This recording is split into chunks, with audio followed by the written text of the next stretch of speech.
Hey folks, I'm hoping that noise I'm hearing won't come up in this recording, but maybe it will. We're at the end of the month, and I survived against all odds. Uh, didn't make a video every day since I started for this month. There was a few days that got missed, but in both cases, my computer had absolutely just fallen apart. Learned some things, talked about some things, embarrassed myself once or twice.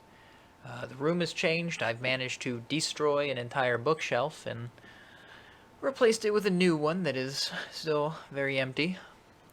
Learned a lot of things about After Effects and Premiere. Billions of other things to learn. Um, it's been interesting. Gotten a fair number of new subscribers. Some from shilling myself out on Destructoid. Others just from people coming in, which is cool. I don't know if next month I will see more, or well, I'm almost certain I'll see fewer subscribers increase, but I'm not gonna worry about it too much. The thing that I find interesting is the view time. I am at 827 minutes of view time for the month. That puts me at, I think, 0.03% of hitting the goal, which is 240,000 minutes, if I'm doing my math right, 4,000 hours. And that's going to take a while, but it's still fun. Like I said, I actually don't care too much if I can get monetized, because the whole adpocalypse thing and all that means that if you do get monetized on YouTube, you get like 7 cents, and it's just whatever. But it sets a goal, and setting goals is fun. That's sort of the thing that keeps you going. You set bars, you hopefully reach them, and then you look for a higher bar and keep going from there. Should be fun. Yeah, so I wonder if there's anything interesting in my analytics to go over. Wow, I bet that changed the brightness of the scene. It's like staring into the surface of the sun. Oh.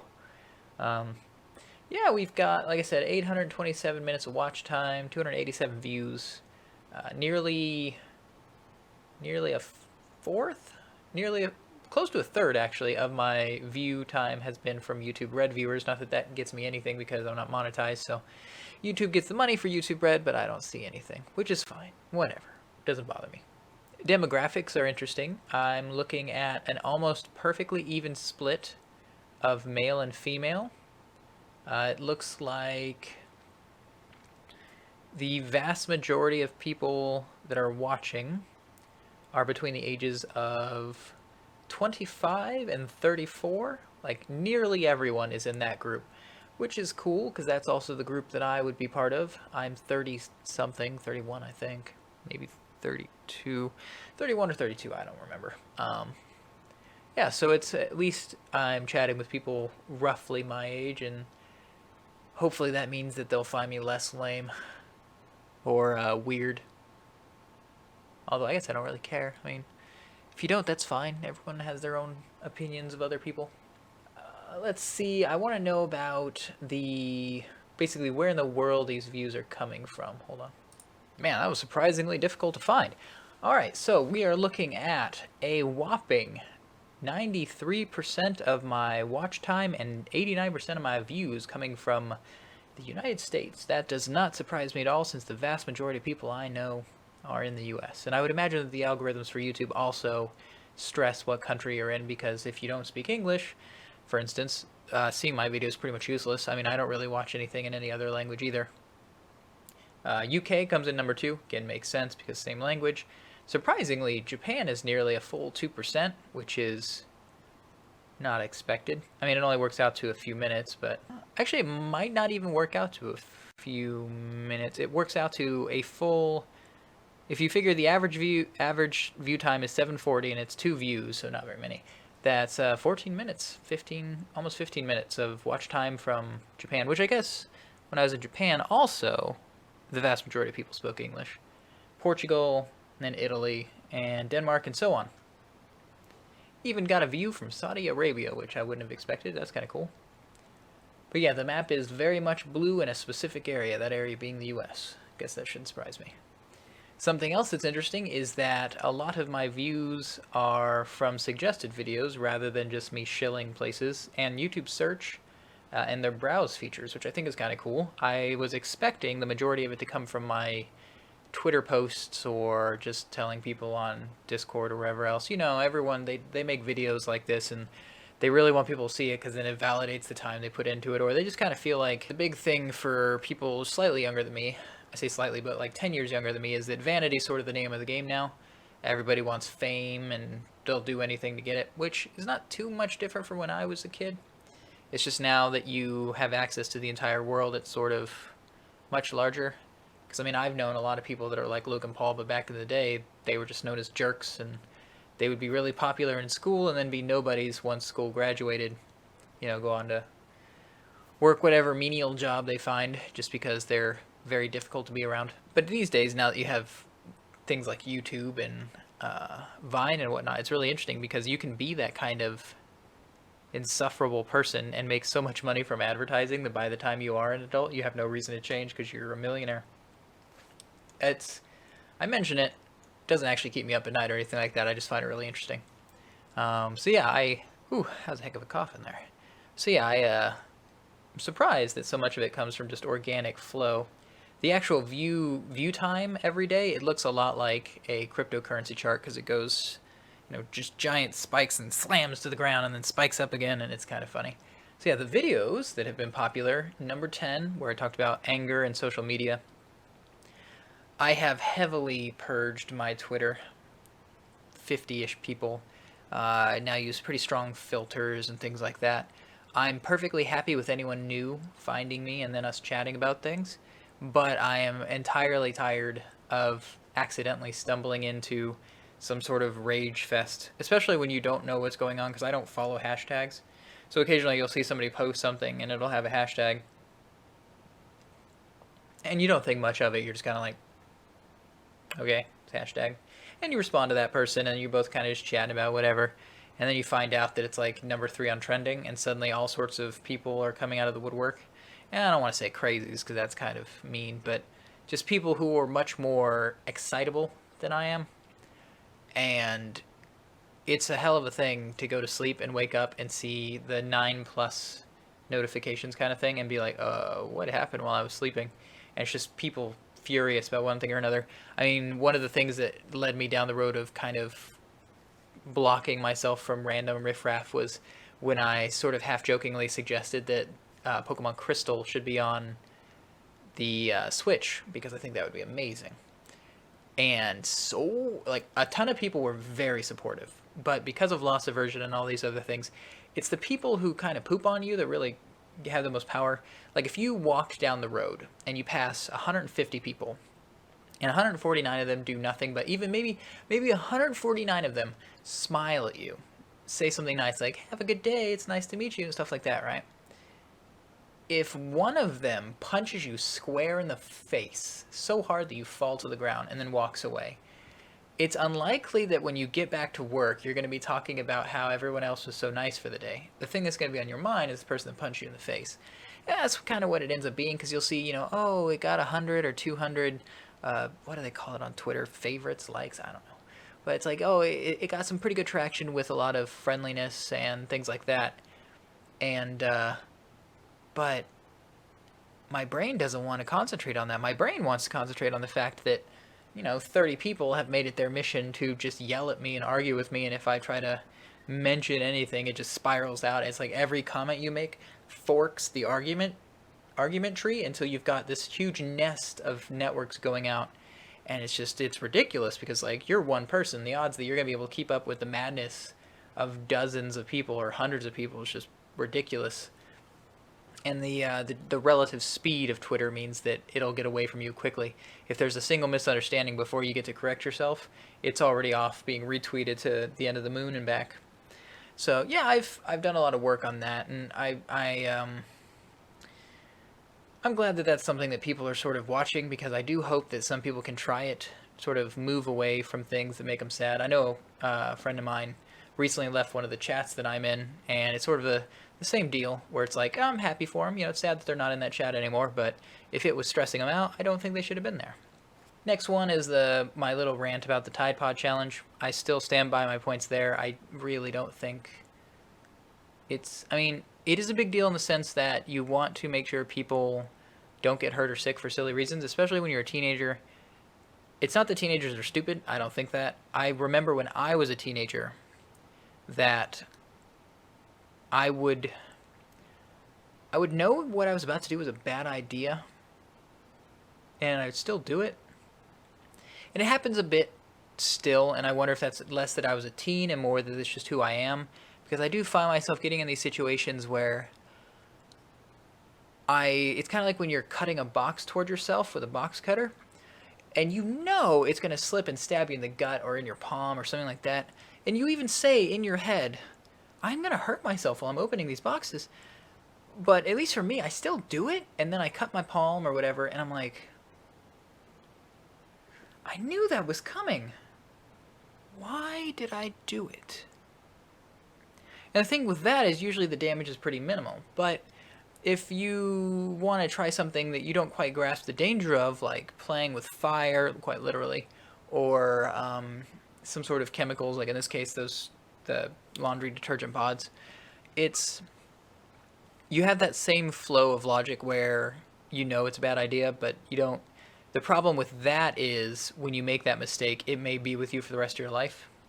Kind of like me walking up and down the stairs, you know? You're supposed to use the handrail.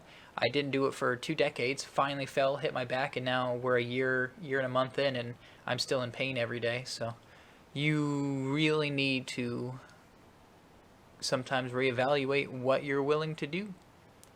But even with the numbers that I've seen thus far, you're looking at tens of people being hurt by this. And again, that is pretty much nobody. It's still sad. I'm sad that anyone's gotten hurt from it. But it's not this epidemic. If anything, it's just the next fad that's sort of dangerous. I mean, people were getting hurt doing planking and all that other stuff not too long ago. Every year you have the Tickle Me Elmo of self-harm. So it's not doesn't really shock me. Next one that is popular. We're just going to do the top 3. I don't want to go through this whole list. I actually find it kind of funny that 4 is people seeing my video of me just kind of being crushed by everything breaking. That's fine, though. That's people seeing you in a moment of weakness is fine. Especially, I mean, I put it online, so clearly I was okay with it. But anyways, number 11, which is the my new review setting. Now that I'm not going to be doing videos every day, my plan is I want to build that sort of half circle review wheel, and it'll be real simple. It'll do color coding from red to green, so it'll go red, orange, yellow, I believe, a light green, and then like a dark green, something like that. And pretty much in the center is just, it's okay. These are things that are flawed, but they don't upset me, and I feel like if you experience them, you'll mostly just come away from it like, well, you know, that was a good use of my time. And then as you move in either of the other directions, it becomes more strongly worded or felt. And for the most part, you're not going to see much on the far left of the scale with the I hate it, or I hated it in past tense. And that's because for me, I'm relatively good about filtering what I experience. I very rarely have a super negative experience, because if I see something like, if you remember the movie Hostel, I saw the preview for it and I was like, that doesn't interest me at all, so I didn't see it. I read reviews after it came out and learned a few things from some friends who did see it, and most of them seemed to think it was garbage, and I was like, well, you know, at least I saved myself a few hours of my life. Same thing happens with video games, is that something will come around, like Battlefront 2, and I'll think, that's not really for me. I like some of the ideas in it, but I recognize that because of who I am, that if I play that, it's probably going to upset me. And so I don't do it. So most of the reviews are going to end up airing closer to the positive side, because A, I'm not actually very easy to upset, and B, I tend to play things that I'm relatively certain I'll like. However, the point stands. Now that I have more time, I'm going to build that art and then start doing reviews, proper reviews, reviews that actually have some editing, more complete thoughts, a little less ad-libbing, hopefully less ums and clicking and all that sort of stuff. But it's still going to have some uhs, and it's still going to definitely have my hands flipping out because they have no idea what to do. I like them, though. I don't even know how much these are in the shop, because I can't actually see my stream right now. It's wonderful. When you can't see your own face while you're doing one of these videos, it makes it infinitely easier. Just because it's so weird to, like, stare back at yourself. And yes, that's what things are looking like. It's an interesting split of male and female. Locations make sense. The general trend of all my stuff, given the let's be real, the quality of what I'm putting out is pretty low. It hits the cap of what I physically am capable of doing currently. Issues with social anxiety of making these sort of things, and my lack of knowledge for the tools, and then also the lack of time, which seems to be something that trends for a lot of people. The reason that people can make so much high quality stuff for YouTube is that either they get a grant from like PBS, or this is something they got in early and so it is their life and that sort of thing. And I don't lament anyone like that at all. And I think it's admirable. And I am super happy for everyone that's on my subscription list. Not a single person that I follow do I see their work and think, I feel like I could do that, and that they just happen to be the first, right? People like a Brutal Moose, the Vlog Brothers, pretty much everybody at Normal Boots, or I forget the other one, but Base Hamster? Yeah, there's so many different names, Pro Jared and so on. These people, they're incredibly talented, incredibly funny, so charismatic, so interesting to watch. The way that some of them can describe the experiences they're having and why they feel the way they do about stuff, it's incredibly refreshing. And I find actually that I'm moving more towards YouTube than Twitter and elsewhere for sort of the social experience, because even with the low effort I'm putting into this is so much harder than a tweet. Like, wow. Just the amount of work that goes into editing a video compared to pooping out a tweet about your thoughts for the day. Or even when I'm writing, it's so much harder getting your words right on the fly, having very few issues, making sure the audio is correct, that the lighting isn't total garbage. This is only like 70% garbage. It's so challenging, and I feel like that, unless you're literally somebody who's just gonna make a video on your phone and then upload it and not edit anything, it's so much harder, and I feel like that helps give people time to put more effort in, and I like that. And I think that's where I'm going to end it, because I am actually really scared to see how long this video is, and I'm so desperately happy as I just look after this whole thing to see that I am indeed recording. I need to set up Stream Deck so that I can just click a button and know it's recording, because I'm going to have a heart attack at this rate, man, just doing these videos, looking down at that button and seeing it off. Yeah. Who knows? Maybe next month. My goal for next month, he says, trying to keep this video short, is I want every day to be positive. I'm not going to be putting up videos every day, but I'm going to try and catalog something that made me happy for every day. And then when Friday comes around, or whenever I end up doing a video, I'm going to talk about all these things that I find neat or have made me happy, news that's coming up that's got me excited. And the hope is that I can at least be sort of this central location on YouTube where you can count on good news of some kind. I don't want it to all be specifically about me, but